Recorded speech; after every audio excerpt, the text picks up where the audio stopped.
काफिरों के दिमाग में क्या चल रहा है हमारी समझ से बाहर है। अब्बूजान, थोड़ा हौसला रखे। इतने सितम ढाए, इतनी तकलीफें दी, और वो औरत, वो महारानी येसु भाई, इतनी मगरूर। मेरे आका, उन लोगों को तमीज नहीं है और किसी बात का ख्याल भी नहीं। इसीलिए वो रानी अपने शौहर की तकलीफों को नजरअंदाज करती है, ऊपर से हमें आंखें दिखाती। इतनी हिम्मत! हिम्मत और बढ़ती जाएगी, आप देखिएगा। अब वो बना बनाया छत्रपति, वो राजा राम, वो हमारे खिलाफ जंग लड़ेगा, मगर ये हमारे साथ नहीं आएंगे, हमारी पनाह में नहीं आएंगे। आपकी पनाह में कौन नहीं आया है? हिंदुस्तान के सारे राजा महाराजाओं ने आलमगीर की पनाह ली है। ये लोग अलग हैं, इनका ढांचा अलग है, इनकी बनावट अलग है। हम भी कभी कभी सोचते हैं किस मिट्टी के बने हैं ये लोग, सिवाने इनकी रगों में कैसा खून भरा है। हाँ? कैसा खानदान है ये। इनकी रगों में स्वराज, इनकी रूह में स्वराज, इनके खून में स्वराज, इनके बदन में स्वराज, हर जगह स्वराज, मर मिटने के लिए तैयार हैं। सिवा की सोच को बरकरार रखने के लिए ये अपनी जान की बाजी लगा लेते हैं, और दूसरी तरफ हमारी औलाद को देखिए, अपने वालिद के खिलाफ शमशेर उठाते हैं। दोनों भाइयों में बनती नहीं है, एक दूसरे के खून के प्यासे हैं। और वो महारानी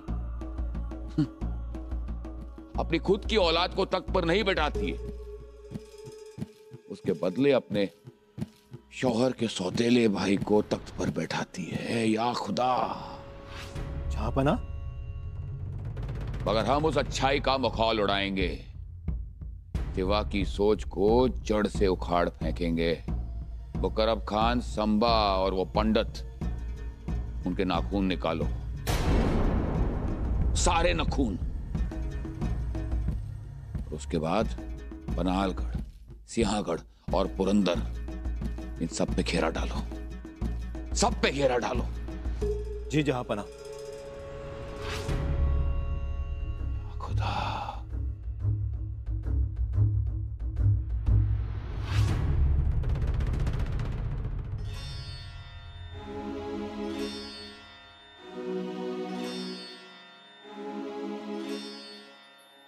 ताई साहब,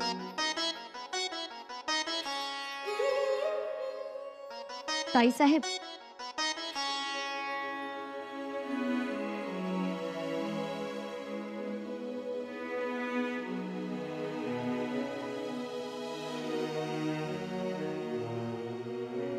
ताई साहब,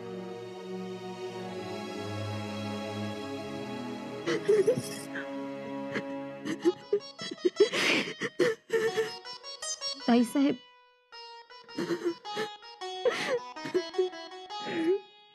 ताई साहेब, श्री सखी रात्नीने असं रडलेलं आवडेल का तुमच्या स्वारींना? नाही ना? ताराऊ, हे बघा, आता सावरायला कोणी नाही, उशीत शिरायला आऊसाहेब नाही, फळ द्यायला आबासाहेब नाही, मांडीवर डोकं ठेवायला धाराऊ नाही,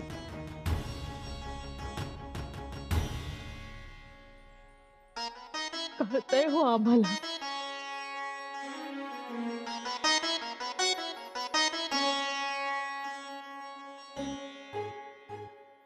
पण आमच्या आसवांना सांगून पटत नाही. दुःख बहिर झालंय आमचं, ऐकूच येत नाही त्याला, म्हणून हे उमाळे येत आहेत. पण हेच उमाळे भर दरबारात थांबले होते ना?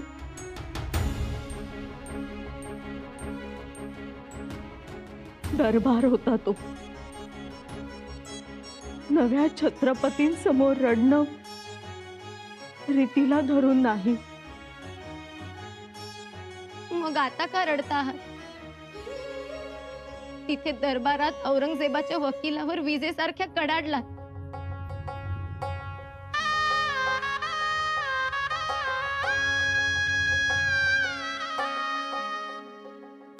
ताराऊ, एवढा बाका प्रसंग असताना तुम्ही पुन्हा उभ्या राहिला. एवढंच नाही तर एक छत्रपती कैदेत असताना तुम्ही दुसरा छत्रपती सिंहासनावर बसवला. हो, बसवलं. एवढंच नाही तर एक नवा पायंडा पाडला. छत्रपतींसाठी स्वतःच्या मुलाला सिंहासनावर न बसवता तुम्ही आपल्या दीराला सिंहासनावर बसवलं. असा कसा निर्णय घेतला तुम्ही? निर्णय चुकीचा घेतला का? ते आम्हाला नाही माहित. कदाचित तो बरोबर असेलही, पण स्वतःच्या मुलाचा सिंहासनावर हक्क असताना तुम्ही आपल्या दीरास. तो विचार आमचा नाही, आमच्या महाराजांचा आहे.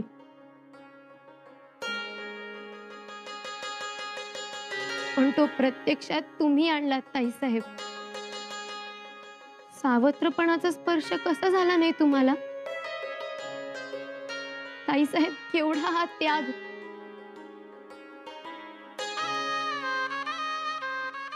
ताराऊ,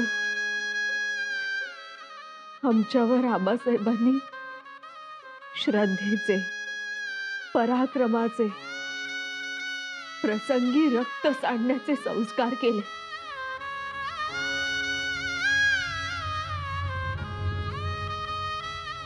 ताईसाहेब, छत्रपतींच्या गळ्यात कवड्यांची माळ असली तरी सबंध आयुष्याला कवडी करण्याची शिकवण भाऊसाहेबांनी दिली आम्हाला. आम्ही वेगळं काय करतोय? ताईसाहेब, आज आपल्यावरती आकाश कोसळले. महाराजांची कैद, उंटावरून काढण्यात आलेली त्यांची दिंड, शत्रू सरदारांचं स्वराज्यावरचं आक्रमण, त्यांचे सापासारखे डंख,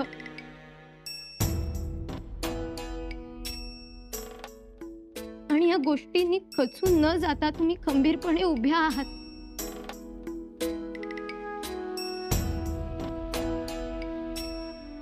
राहायलाच हवं. आपला रायगड आपल्याला तेच शिकवतोय. उद्या तुम्हाला सुद्धा असंच खंबीरपणानं राहावं लागेल, वागावं लागेल. हे लक्षात ठेवा. पण या सगळ्याच्या किती वेदना होत असतील तुम्हाला? वेदना? कसल्या वेदना? मोत्याची लढ आणि हिरे माणकांचा तुरा असलेला जिरेटोप धुळीत फेकून त्या राजमस्तकावर विदूषकी टोपी घातली गेली, त्याहून आमची वेदना काहीच नाही. जो सदैव सोन्या चांदीच्या हत्तीच्या अंबारीत बसायचा, ज्याच्या घोड्याच्या पायात सोन्याचा तोडा असायचा, त्यास त्या घाणेरड्या मळकट उंटावर बसवलं गेलं. त्यापेक्षा आमची वेदना मोठी नाही.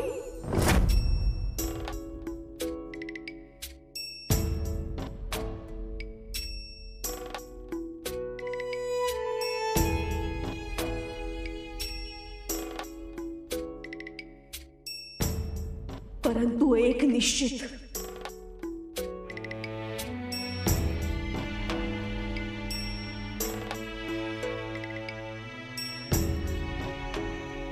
आमच्या राजांचा शेवटचा आदेश मरेपर्यंत पाळणार आम्ही.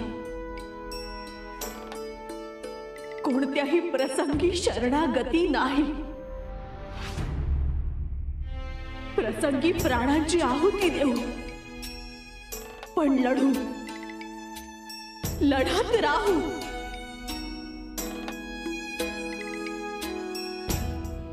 आम्ही रणझुंजार शूराची सकल सौभाग्य संपन्न पत्नी आहोत.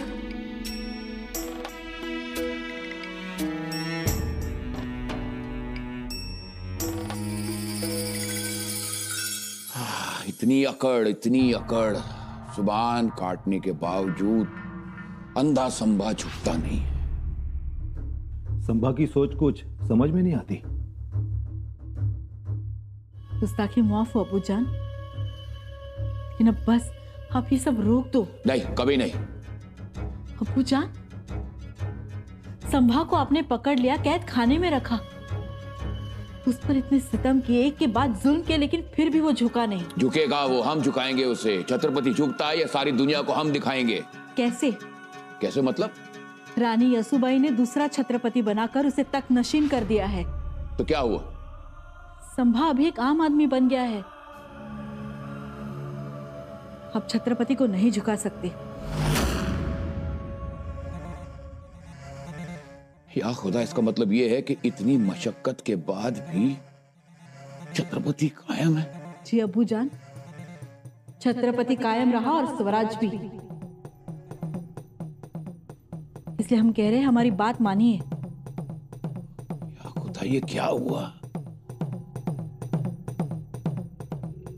अब संभा को जल्द से जल्द मौत की आगोश में भेज दो. यही हमारे लिए अच्छा होगा. क्या कह रही हैं आप शहजादी? हम बिल्कुल ठीक कह रहे वजीर आला. आप संभा को धीरे धीरे मारोगे, उसे तकलीफ देते रहोगे, तो उसकी रैयत के दिल में हमारे लिए नफरत के शोले उठेंगे. इससे अच्छा उसे खत्म कर दो. स्वराज मातम मनाता रह जाएगा और हम भी नफरत से बच जाएंगे. नहीं नहीं, हाँ, हम ये नहीं मानते. अबूजान, आप ही देखिए, इतने जुल्म सितम करने के बाद भी संभा हारा नहीं, उल्टा उसने हमें हराया है. किसी भी तरह हमें जीतने का मौका नहीं दिया. हर तरह से उसने हमें शिकस्त दी है. जीनत, आप मानोगे नहीं अबूजान, लेकिन यही बात सच है. संभा आज भी बिना हथियार, बिना तलवार, बिना आंखों से वो लड़ रहा है. बिना जुबा वो बोल रहा है, दहाड़ रहा है, और आलमगीर बादशाह खामोश है. अबूजान, आप ही सोचिए, ये पका हुआ खजूर नहीं, एक जहरीला खंजर है. इसे जल्द से जल्द मिटा दो, वरना मुगल सल्तनत के कलेजे में ये गहरी जख्म कर देगा.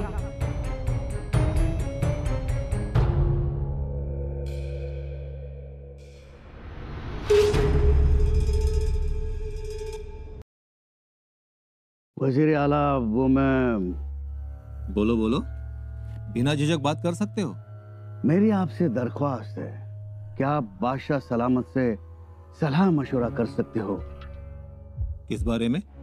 देखिए, संभाजी राजे मुगल सल्तनत के कैदी हैं.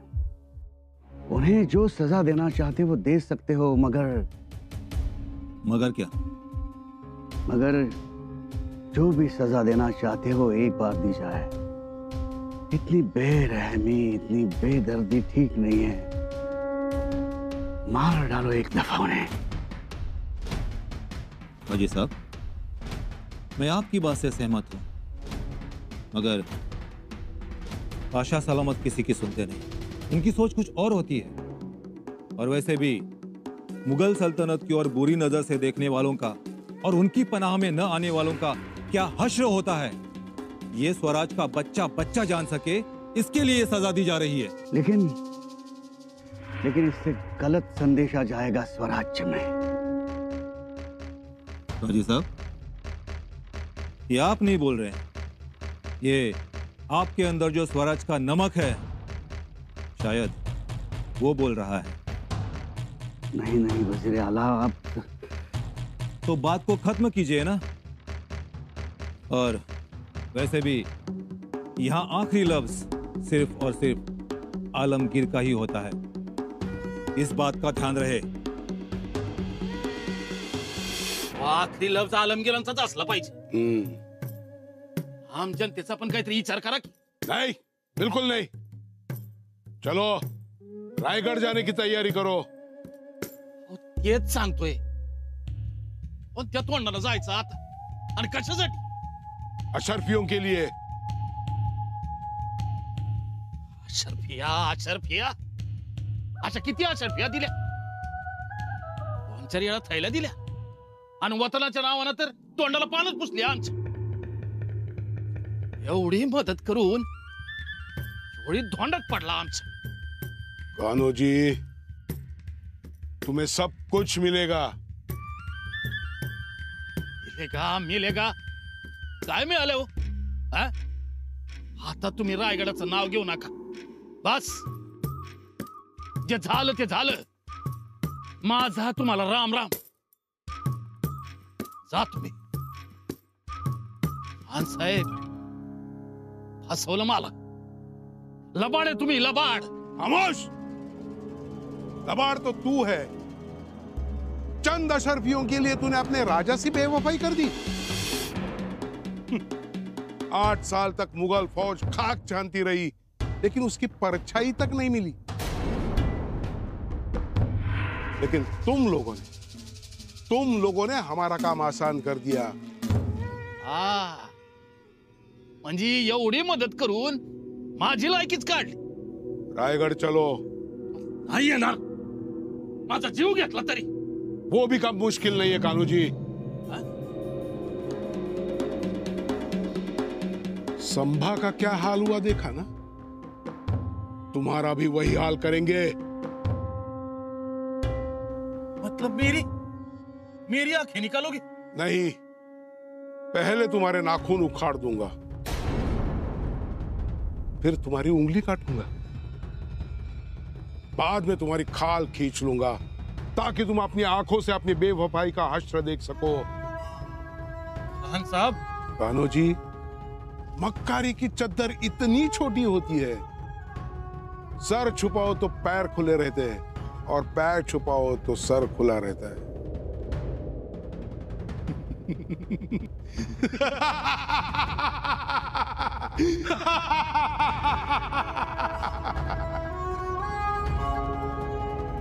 आता प्रत्येक निर्णय हा वेगाने घ्यायला हवा। हो ताईसाहेब, स्वराज्याचे सिंहासन मोकळे राहिले नाही, त्या सिंहासनावर पुन्हा छत्रपती बसले, ही गोष्ट औरंगजेबास न रुचणारी। पण भीती एकाच गोष्टीची वाटते, तो औरंगजेब या राज्याभिषेकाचा राग आपल्या दादा महाराजांवर तर काढणार नाही ना? काढणार, कारण त्याला स्वराज्यात छत्रपती ठेवायचेच नव्हते, पण त्याची ही इच्छा कदापिही पूर्ण होणार नाही। वहिनीसा, आम्हाला संमती द्यावी, आम्ही फौज घेऊन निघतो आणि त्या औरंगजेबाचे पारिपात्य करतो। ही गोष्ट एवढी सोपी नाही बाळराजे। घराचे आडे वाळवीने पोखरलेत, तुळ्यातून भिरून नांदत आहे, अशा वेळी संयम ठेवायचा। कसा ठेवायचा संयम? आपल्या आबासाहेबांना आठव, ते नेहमी म्हणत असत, प्रत्येक वेळी घोडाच फेकायला हवा असं नाही, तर कधी कधी ढाल फेकूनही पळता यायला हवा। म्हणजे बचाव करायचा। हो, बचाव करायचा, पण युद्धाचा पवित्रा घेऊन। दाईसा, तुम्ही गडकोट सुरक्षित ठेवण्याचे आदेश द्या, गडावरील शिबंदी सज्ज राहण्यास सांगावे।